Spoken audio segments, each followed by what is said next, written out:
Hello po! Welcome back to another video. So for today's video mga kasangkay ay nandito pa tayo ngayon sa Hilltop Eco Park, bagong nagbukas na pasyalan dito sa Borongan City. Nakita ko lang po ito sa Facebook mga kasangkay, kaya naman agad kaming pumunta dito kasi maliban sa Sea of Clouds, meron na naman tayong bagong pasyalan na nagbukas dito sa Borongan City. Maganda dito mga kasangkay tuwing hapon, lalo na pagka 4:30 or 5 kasi kita yung sunset, tapos yung mga lights, pagka magagabi na maganda dito magtambay mga kasangkay.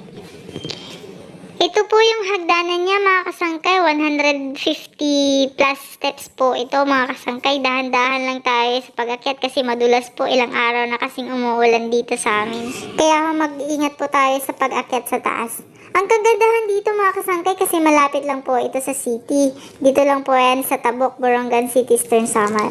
Alam niyo po ba mga kasangkay, hiningal ako dito sa pag-akyat kasi masyado pong mataas at hindi ako sanay sa pag-akyat ng mga ganitong matataas na lugar at kulang din ako ng exercise. At ayun na mga kasangkay, ay nandito na po tayo sa taas. O diba, napakaganda ng view, kita yung lights. At pwede tayo mag-picture-picture sa mga mahihilig mag-post dyan sa social media. Katulad ko, ganda yun.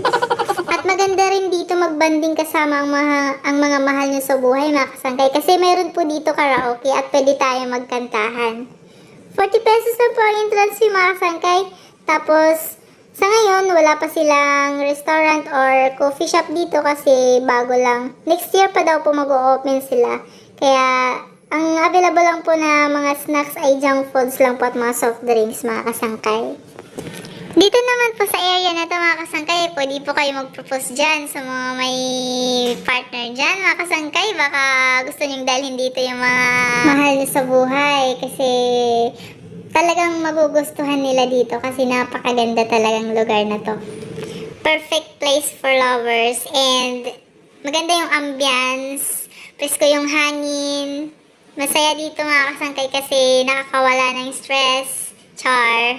Yung mga may problema dyan, pwede ka mag-imot-imot dito, magtingin-tingin kayo sa mga... kasi nandito yun sa taas mga kasangkay, kita talaga yung syudad ng Borongan. So, maganda dito talaga. Lalo na pagka kasama nyo yung mga partner nyo, char. Kulit ko, no? Laging partner, laging... Huwag na magalit sa akin mga kasangkay kasi maganda talaga dito. Punta kayo dito sa Tabok. So that's all for today mga kasangkay. Thank you so much for watching and please subscribe and see you in my next vlog. Thank you so much!